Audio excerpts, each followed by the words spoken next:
June 22. Welcome to summer.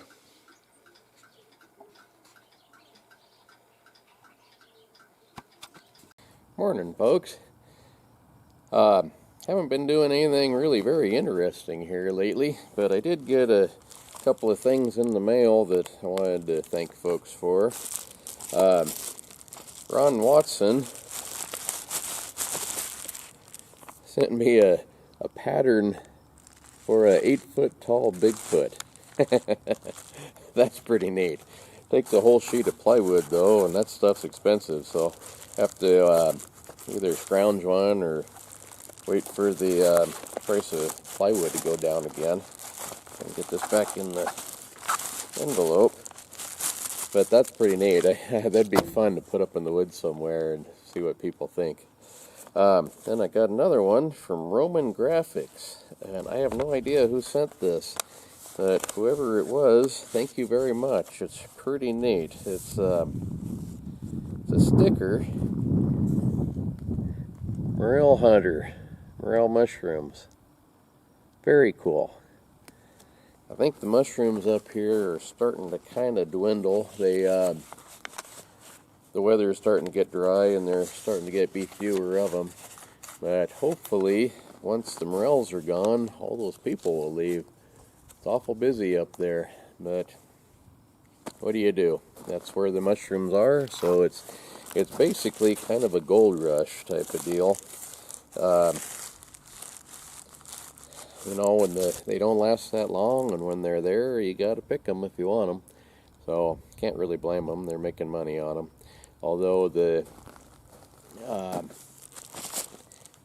mushroom buyers, I had a lady stop by here yesterday. Mushroom buyers here are paying next to nothing. They were $9 a pound. They're worth a lot more than that.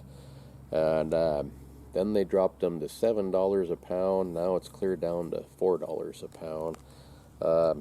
Idaho Hillbilly says that they are selling morels for $24 a pound net weight in Cambridge. So, yeah, they're getting ripped off here. They're worth at least 20 bucks a pound, 25.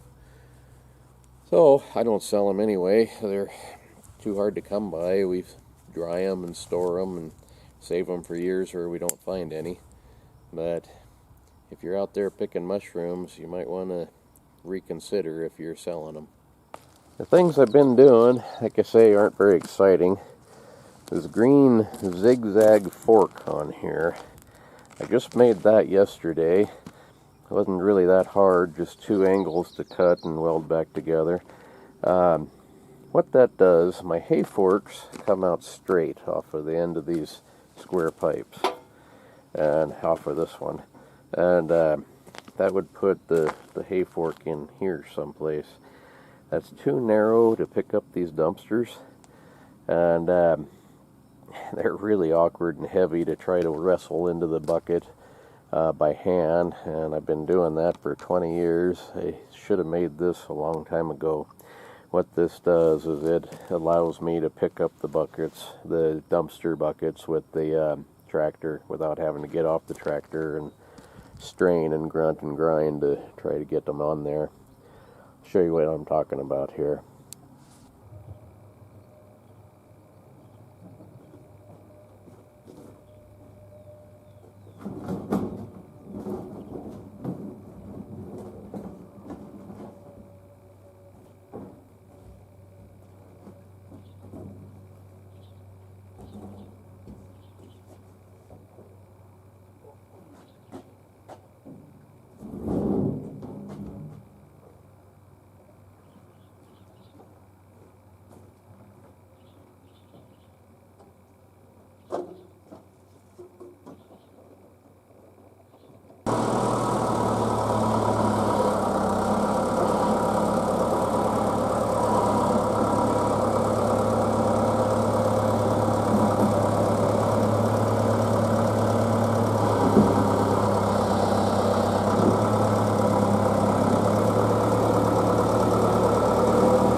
So the way this comes on and off, this is removable, the hay fork head, to put a bucket on it or whatever other attachment you want.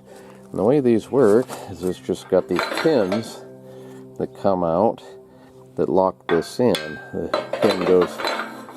pin goes in front of this piece of metal and they can't come out.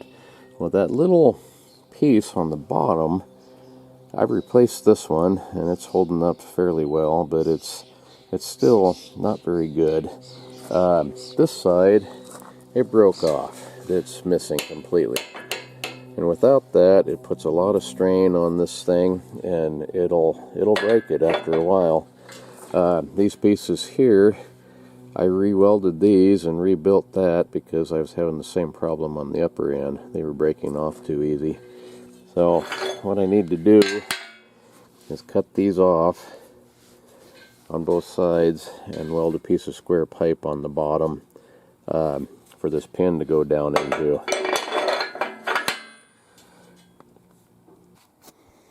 Okay, that's what I come up with for the bottom loop. It should hold up a lot better than what they had. I braced it with a little piece of triangle stuff underneath.